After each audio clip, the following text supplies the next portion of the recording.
soy de Aguilar y te invito a que conozcas sobre cada uno de los reinos de la naturaleza, ya que desde muchos años se ha estudiado los fenómenos de la naturaleza y con ayuda de muchos estudios se logró clasificarlos en tan solo 5, veámoslo. El día de hoy hablaremos sobre el dominio Eucaria y el reino protista.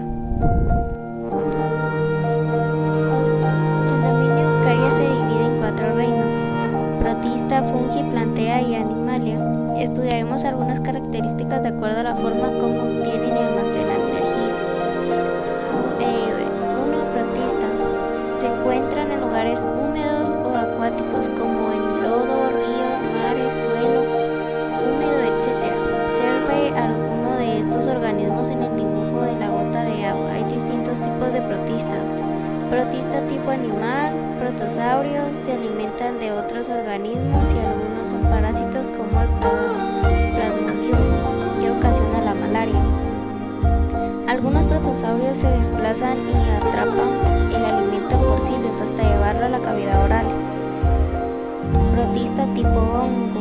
Estos organismos se parecen a los hongos porque se alimentan al absorber nutrientes de organismos muertos o en descomposición, pero no se clasifican como hongos porque tienen centriolos y la composición de la pared celular es diferente.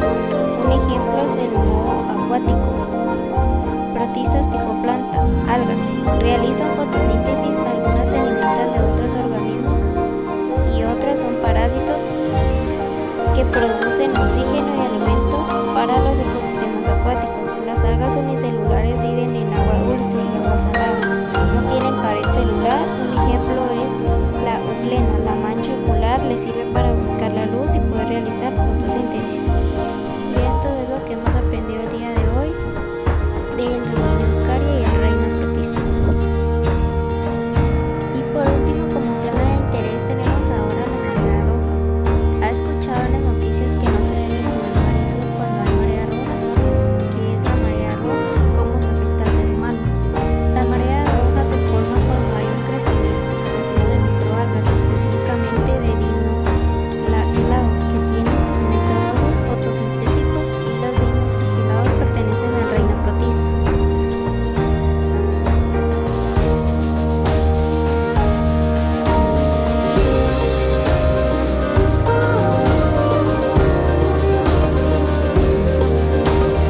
El maravilloso reino fungi.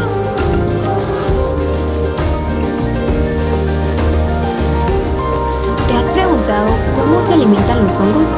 La mayoría produce enzimas, descompone el material orgánico y absorbe los nutrientes por las paredes celulares. Los hongos nos proporcionan grandes beneficios ecológicos porque son degradadores que se alimentan de materia orgánica en descomposición. Existen 3 tipos de hongos que obtienen sus nutrientes de otras formas. Los hongos saprófitos. Los hongos saprófitos se alimentan de organismos muertos o desechos orgánicos.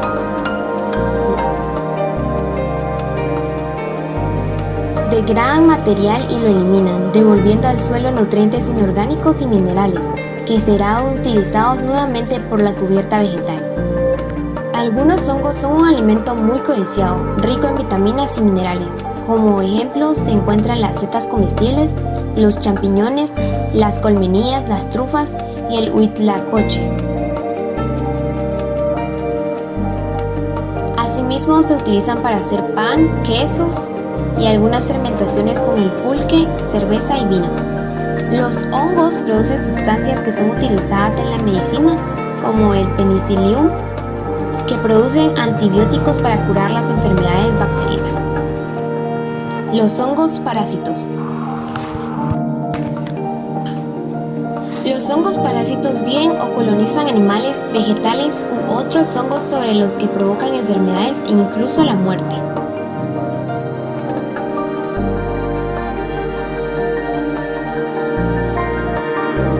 Se encuentran en organismos como parásitos, absorben los nutrientes de las células vivas de su huésped. Hongos mutualistas. Estos hongos viven en una relación con otros organismos, como las plantas en las que las dos especies se benefician. El hongo le proporciona minerales y agua que extrae del suelo y la planta le proporciona carbohidratos al hongo. El mutualismo es una interacción entre especies en el caso de los hongos. Esta interacción beneficia al hongo a costa de la otra parte u organismo, ya que el hongo es dependiente de otro organismo y estos se conoce como simbiontes mutualistas.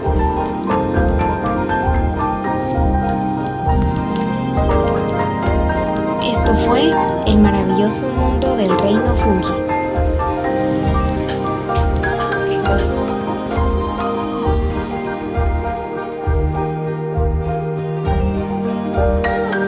El maravilloso reino Plantae. La mayoría de los tejidos vegetales están formados por 3 tipos de células. Juntas proporcionan almacenamiento y producción de alimento, fuerza, flexibilidad y sostén. Veamos cuáles son esas células y sus funciones. Células de parénquima. Se encuentran en toda la planta y son la base de muchas estructuras. Entre sus funciones principales están el almacenaje, por ejemplo, en raíces y frutos. Se recopilan almidón, agua o aceite. Fotosíntesis, es decir, producción de glucosa. Intercambio de gases y protección. Cuando una planta se daña, las células de parénquima se dividen para repararla y reemplazar el tejido. Células de colénquima. Estas son células generalmente alargadas y se agrupan formando largos filamentos o cilindros que proporcionan sostén a las células que las rodean. Al crecer, las partes más delgadas de su pared celular se expanden. Debido a este patrón de crecimiento, estas células son flexibles y se pueden estirar, lo que le permite a la planta doblarse sin romperse. También ayudan en la reparación y reemplazo de tejido. Células de esclerénquima. Al madurar, estas células carecen de citoplasma y otros componentes vivos, pero mantienen sus paredes celulares rígidas y gruesas. Le dan sostén a la planta y algunas sirven para transportar materiales dentro de ella. Forman la mayor parte de la madera para construcción y papel. Hay 2 tipos de células de esclerénquima, la esclereida y fibras. Esto fue el maravilloso reino Plantae.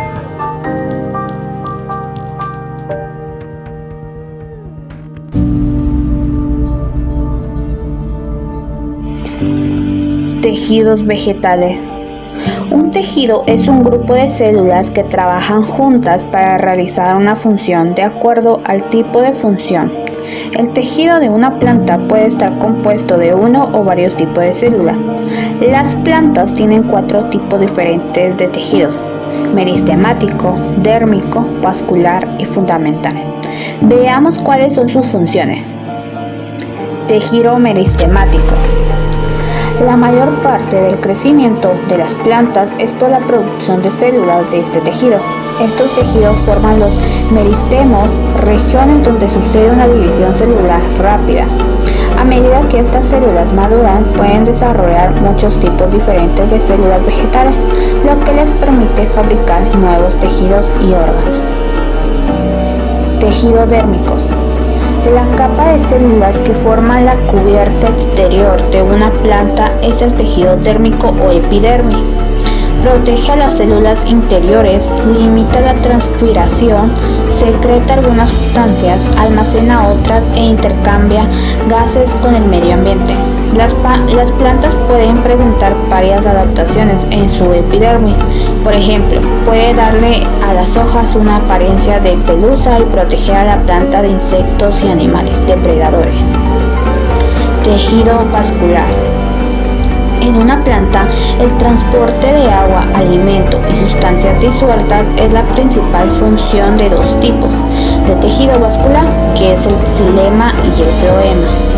El xilema transporta sales minerales disueltas en el agua, desde las raíces al resto de la planta. El floema transporta azúcares disueltos y otros compuestos orgánicos desde los tallos y hojas a la raíz y viceversa. Tejido fundamental.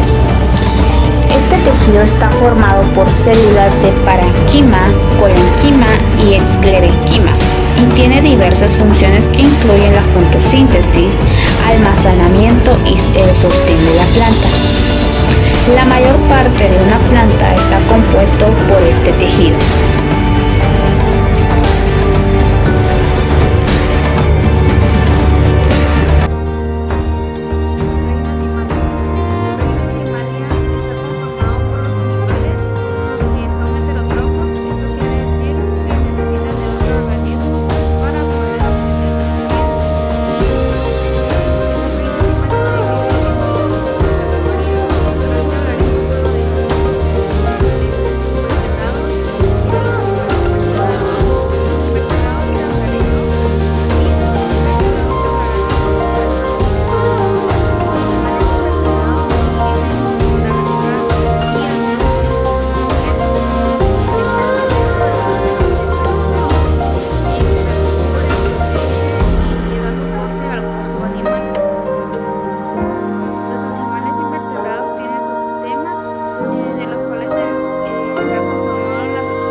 Y otros de vida libre.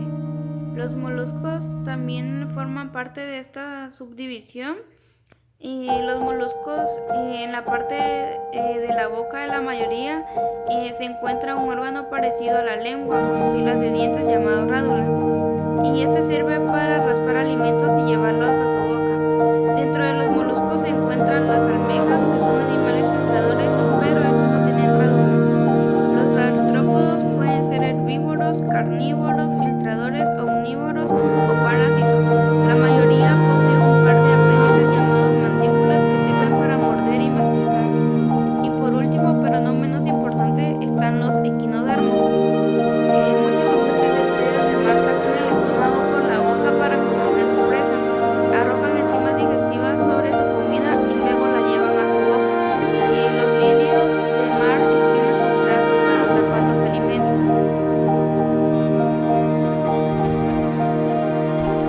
Hola, mi nombre es Jocelyn Kotzehai y hoy les vengo a hablar sobre los animales vertebrados. Estos, como característica, tienen una columna vertebral y se componen de la cabeza, tronco y extremidades.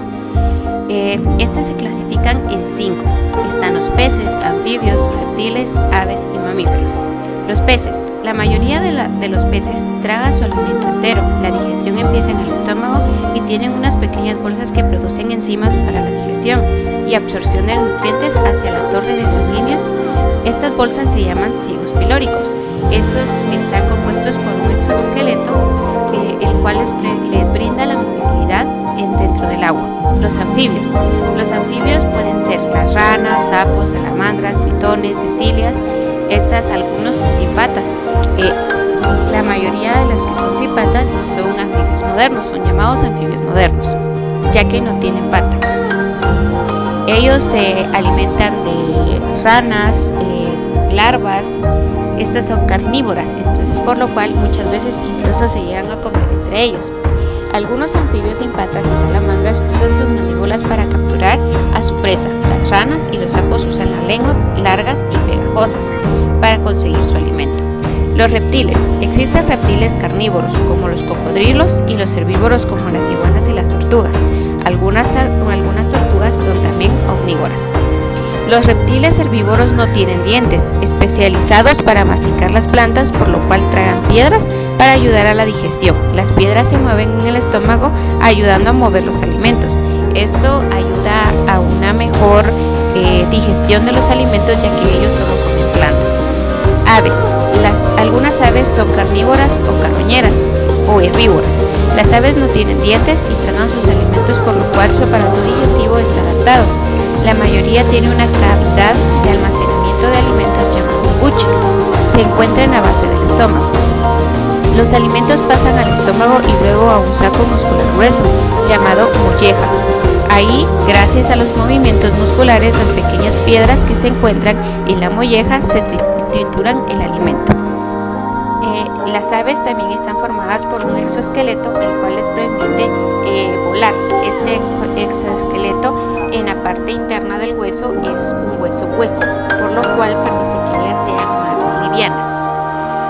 Los mamíferos están compuestos por un aparato digestivo y por una columna vertebral, las cuales permiten un movimiento de las patas, lo que le permite el movimiento para correr, volar o defenderse de otros animales. Entonces los mamíferos tienen un aparato digestivo, el cual se adapta a todo tipo de alimentación. La estructura general consiste en boca, esófago, estómago, intestino delgado, intestino grueso y el recto. Entonces esto les permite que tengan una mejor adaptación dentro de la vida animal, lo cual es muy importante, ya que ellos tienen una adaptación mucho más adaptada, mucho mejorada a muchos animales o incluso nosotros como humanos, y es algo que debemos de sorprendernos de qué tan bella y tan hermosa es la naturaleza. Gracias.